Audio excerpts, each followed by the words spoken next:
Okay, this is the first time I am doing a recording on my camera. So if you are interested in watching me talk and sit here for some reason, if that's more entertaining, make sure to check out this on YouTube.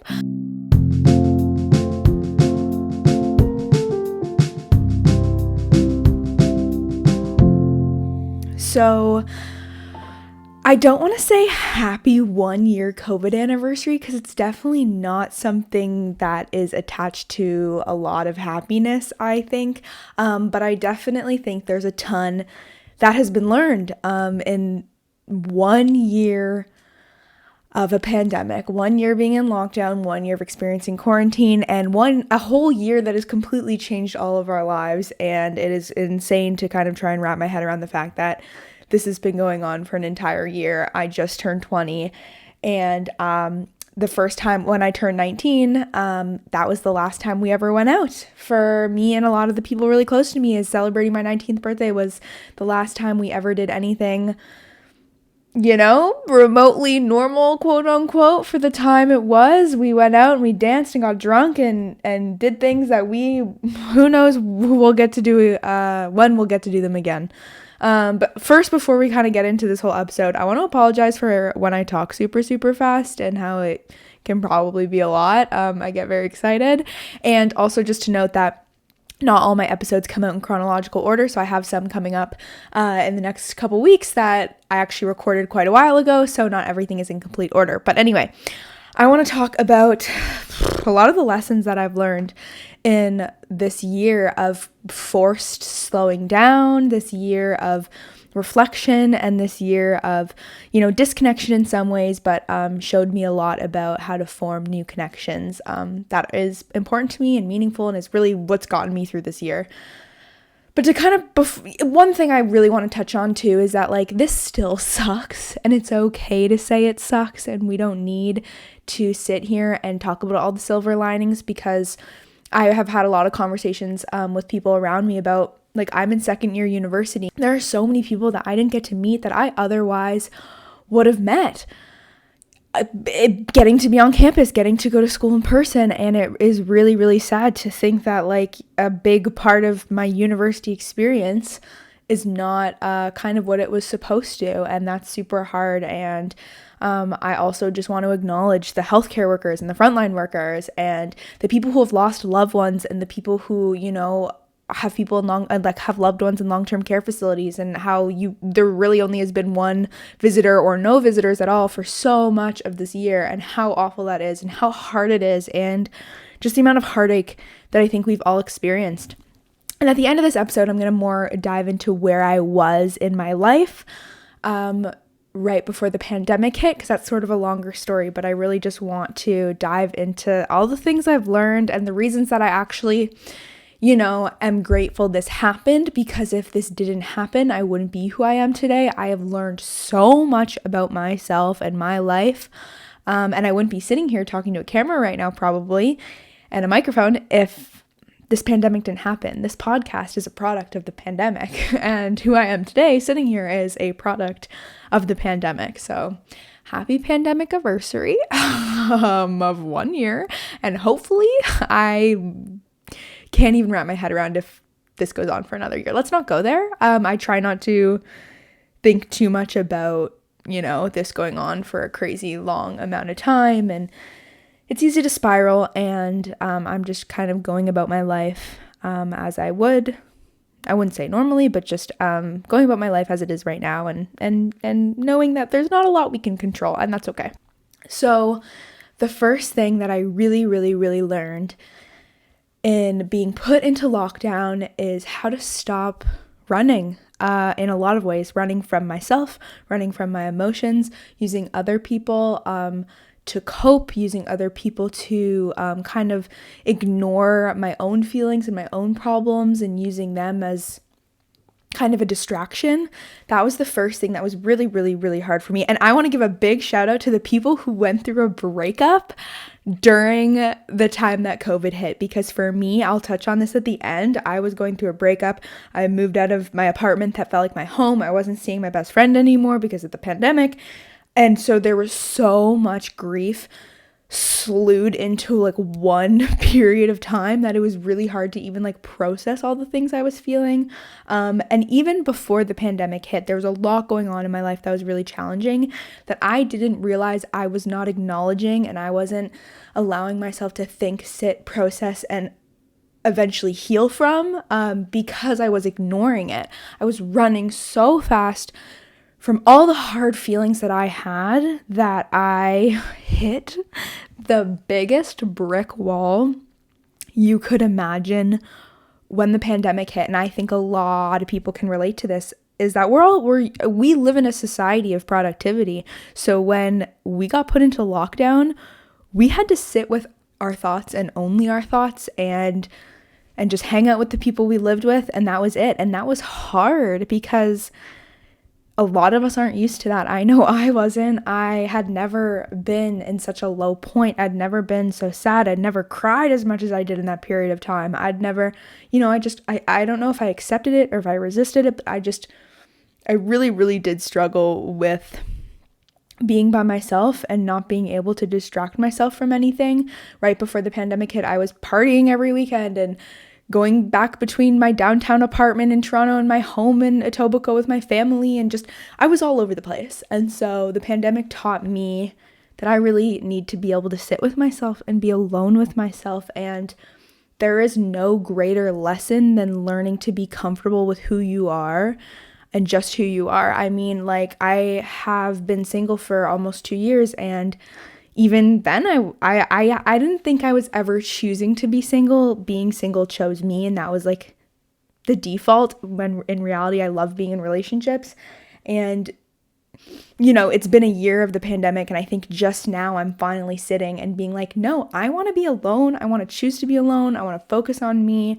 And if someone comes along, great, but I'm done seeking. And before the pandemic, I was just seeking all these external factors to distract me from my mind and to validate me and to not find it from within, because it's the hardest to sit with our own emotions, because I think of the fear of what might come up. And the pandemic forced us all to sit with our own emotions, I think, in a lot of ways. So that's the first big thing. The second thing I really learned was who my people are. And I really also learned a big difference between having good friends, but having good and reliable friends. And reliable friends is in people you can turn to whenever, people you can turn to in good times and in bad times. And there is just such a distinct phase of lockdown, of quarantine, of last year, I think from like March to May, when the weather still wasn't great, where I would just FaceTime friends like all the time. I wasn't even doing walks really yet. And there were just certain people that showed up for me who I also showed up for, and we could like sit in the hard and know that it was gonna be okay eventually, and we didn't need to solve each other's problems, because how are we solving each other? Like this is a global issue.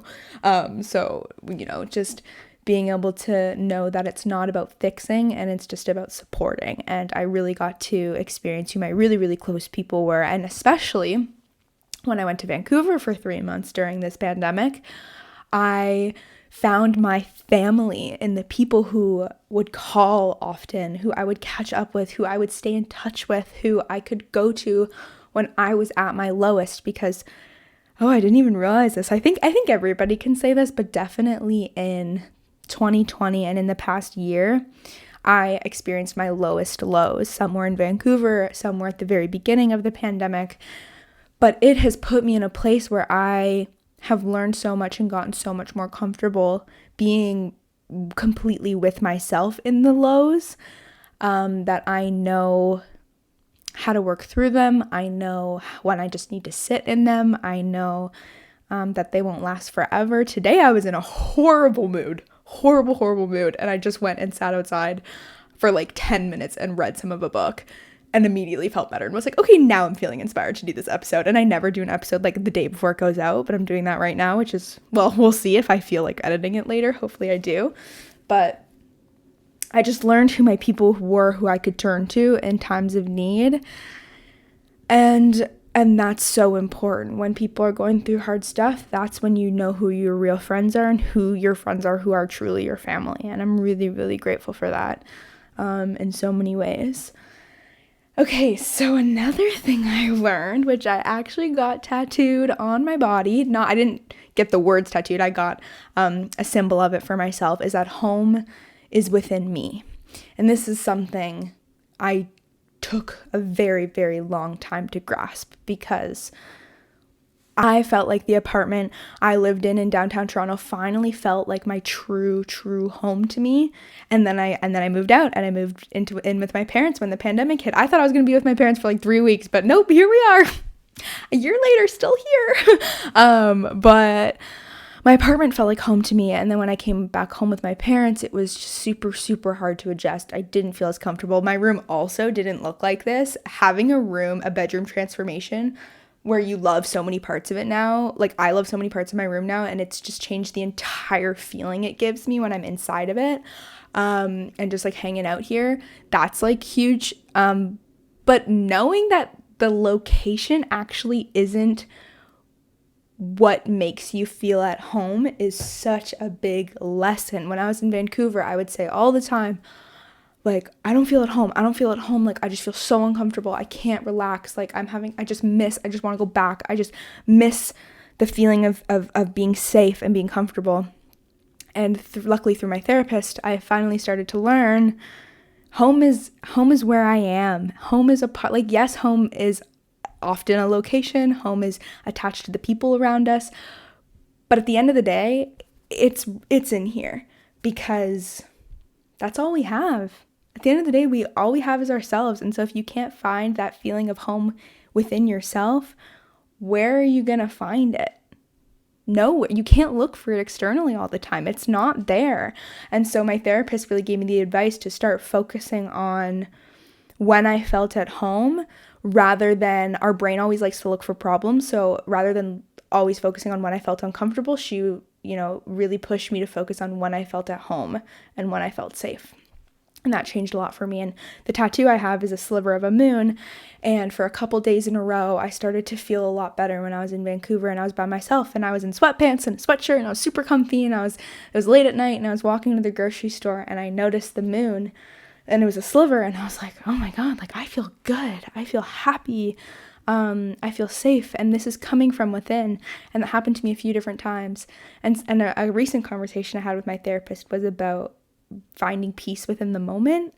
And she's like, you know how to find peace within the moment. Like, it's tattooed on your body, Jess. You wouldn't have noticed that moon if you weren't at peace in the moment. And I was like, shit. My therapist always calls me out. Like, she's just so smart. I love her. So that was really special. And I think it's just a constant reminder for me to look within. And that's another thing.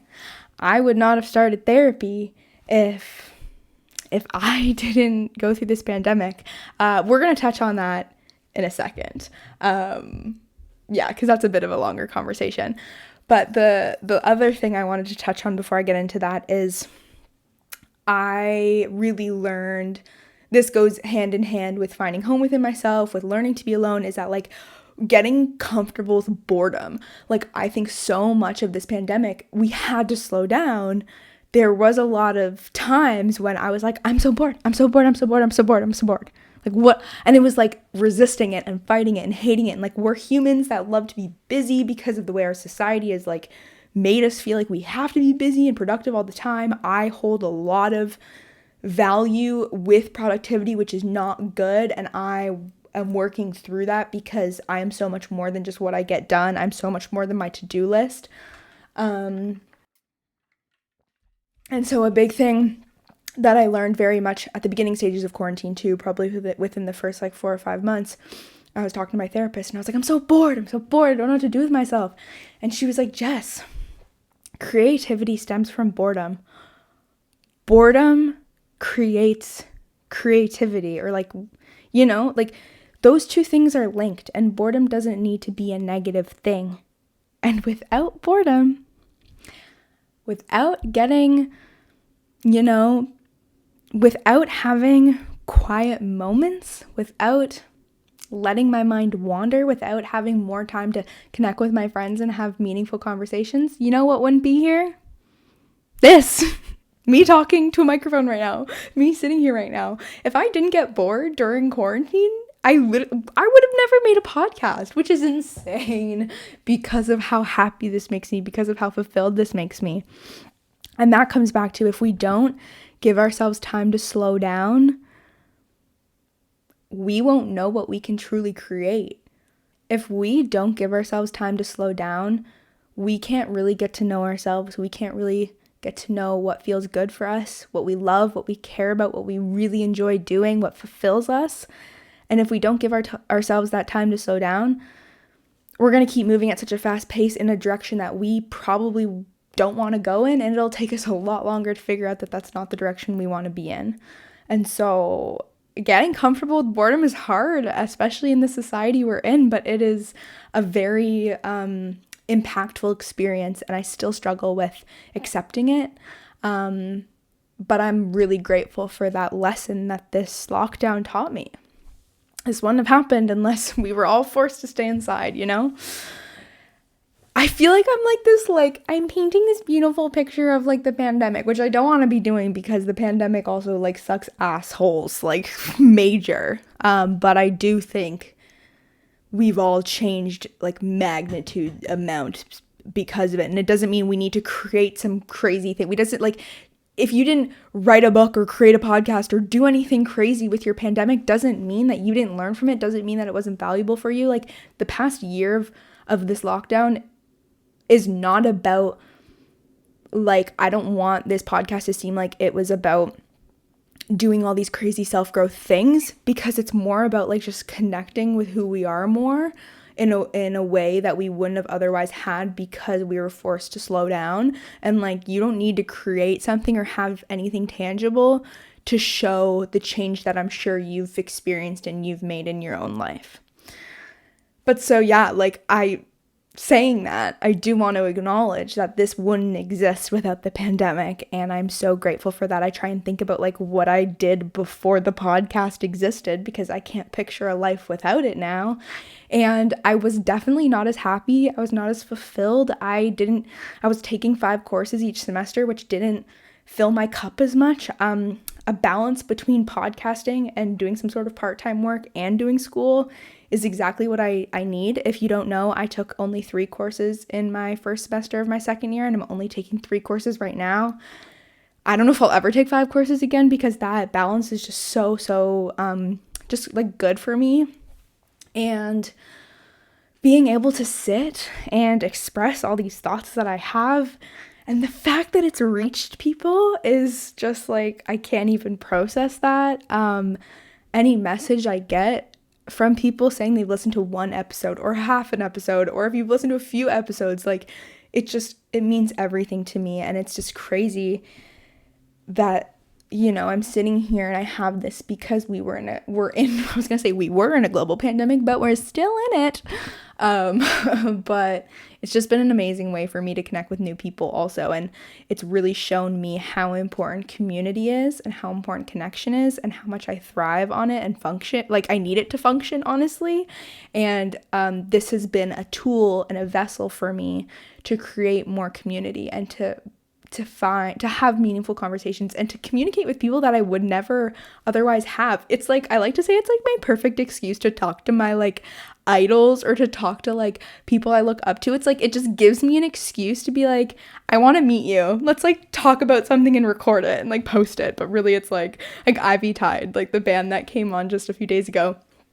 They're so cool and their music is so great and they're like such good looking guys, and I wouldn't have had a reason to talk to them if I didn't have a podcast. Like, yes, you can always reach out and be like, hey, I just want to pick your brain, like, let's do a call. Speaking of Pick My Brain, sponsored by Pick My Brain. Pick My Brain is a really cool platform where you can book people and reach out to them, and you don't need to have like a reason. You don't need to have a podcast to talk to them on. You can like, and a lot of my guests are brains. And you can scroll through all these different profiles and book people to have these like really amazing conversations. And if you look up to someone, or if you want to like learn more about environmentalists or CEOs or entrepreneurs or writers, check out Pick My Brain. There's lots of people on there like that. And it's a great way to book someone and talk to them, and it's not like you don't have to weirdly be like, hey, can I talk to you? And so I'm grateful for the podcast too, because it's a really cool way to be like, hey, can I talk to you on my podcast about this? So it like gives me a reason to like reach out to people I love and I just like look up to. So love that. Therapy. So I'm going to go into a whole like therapy aspect, but before I do that, this year has allowed me so much self-growth that wouldn't have happened otherwise. I think I would have been moving at fast rates still. I would not be slowing down. I would just be looking for fulfillment elsewhere rather than inside of me. And that's one of the biggest things I've really, that is the biggest thing, is learning how to validate myself, growing, knowing what I want, and being confident in that. And guess what this is thanks to? Therapy. So now I'm going to kind of talk about my story, where I was at before the pandemic hit, and how this led me to therapy and led me to where I am today. So right before the pandemic hit, I was, like I said, going out every weekend. I was seeing this guy. It was sort of the first serious, in air quotes, thing I've had since my high school relationship, because it was my first, I can't even call it a relationship. Everybody knows, my generation knows, it was a situationship, if you want to call it that. It was we're basically dating, but we're not calling it dating. We're exclusive, but you're not boyfriend, girlfriend. It was one of those, like, slept over at his place like multiple times a week, like hung out with him all the time. His best friend was dating my best friend. Like, he lived down the street, so we saw each other like basically every day. We had class together, and it was the first like adult thing I had, like not living with my parents. Didn't have to tell my parents really anything about it. It was the first more intimate thing I've ever had since my high school relationship, since I've grown tremendously as a human being. So it was the first kind of real intimacy I've experienced as this like new woman. And I was going through a lot because my dad had some health issues in January of 2020. And so I hadn't really processed that at all. And so I was really, like I said, putting my emotions elsewhere. I was ignoring them. I was hanging out with this guy all the time, going out with my best friend, his best friend. I was going out in this group of 4 every single weekend, drinking and staying up super late and doing school and going to class and going back and forth between my house with my family and then my apartment in downtown. And so I was never ever alone. So then when the pandemic hit, it was weird timing. It was like 3 days before, it was the day before the pandemic hit. And him and I had a conversation about what we were doing and what we kind of wanted to do in the summer, because he wasn't from Toronto. And he said he didn't want to be with me in the summer. He just wanted to be friends, but he didn't want that to affect what we were doing right now. And we talked about that right before we were both falling asleep at his place, and I was like, this is gonna hurt in the morning, and boy did it hurt. And then we talked about it, and I told him that's not what I want, and it was really hard for me. Like, something I've learned so much too in this pandemic is like how much I have struggled to stand up for myself in romantic situations. And this was a perfect example. Like, I couldn't even say I want to date you because I knew he didn't want to date me, but we were like basically already dating. It was a whole thing. But so sorry, I talk so fast. But so things ended with us, and that same day, school was canceled. And then 2 days later, he flew back to where he was from. So I've never seen him since then. And then about 2 days after that, I moved back in with my parents, and here we were. And here I was in this pool of grief, not really sure how to differentiate any of it. You can't, like, I still can't differentiate any of it, and that's okay. For the longest time, I was like, why am I so sad over this 2-month thing ending more than my 2-year relationship? But it's also because it didn't play out. There's a lot of possibilities of where it could have gone that my brain would think about, but I don't know. I don't know the problems that would have risen. I don't know the good or the bad that would have happened. But also none of it would have happened because we were ending right then and there. So in a lot of ways, the pandemic was good for me because I can't imagine continuing and finishing that semester of school with him still in my circle of friends, but not how he used to be. So, as I said, I was running from my problems, and luckily, I think it was a month into COVID, I was still paying to live in this residence building that I, like with Ryerson, that I wasn't living in, and we used to have like workout classes we could go to and cooking classes, and so because that's not happening due to the pandemic, we got an email saying we had 160 free minutes of counseling with this platform called Inkblot, and I was like, awesome. In January, when things were crazy with my family, I thought about going to therapy and never did. And here I was at like the lowest point in my life. And I was like, let's try it. Therapy sounds like a good idea right now. And I was very, very fortunate that the first person I matched up with is still my therapist today. And she changed my life. She changed my life. She taught me so much. She taught me how to validate myself, how to look internally, how to stop putting so much pressure on myself. It's still a work in progress. My whole life is a work in progress. Everybody's whole life is a work in progress. But she taught me, you know, what I really want. I learned that I hate hookup culture through her. I had been on this negative cycle of like looking for fulfillment in hookups with people I wasn't dating, and you know, I finally like opened up to her about a bad experience I had like 2 days after it happened, and she just was just so real with me and just always led me to figuring out how I really felt. And I'm just so, so grateful. Without that opportunity to have that resource of this platform called Inkblot and being able to find her through that, I wouldn't have started therapy, because it was hard. Finding resources is super, super difficult.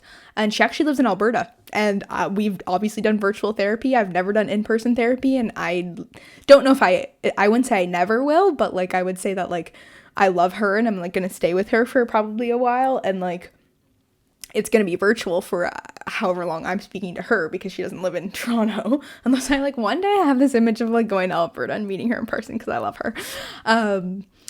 But therapy has been the most transformational thing, and I think I can credit so much of my growth from the pandemic to therapy, because I spent so much time working on myself, because like everything I'm sitting here talking about, what I learned about, was because of therapy. I was able to talk it through with her, and like also like talking with my friends and like sitting with myself, and like writing's been so therapeutic. Talking on the podcast has been so therapeutic.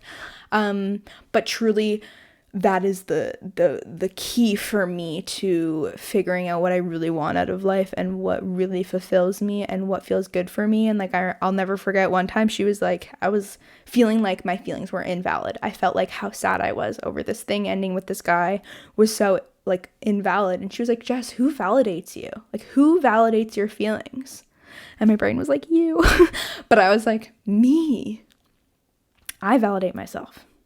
And so that's what it is. And the two things I'm most grateful for in this entire pandemic is the podcast and therapy, and that wouldn't have happened without it. And I want to sit here and acknowledge that this still sucks so much, and we can't hug some people that we love so much. But at the end of the day, at one point this is going to end, and we're going to come out of it, and we're going to be able to hug each other and love each other.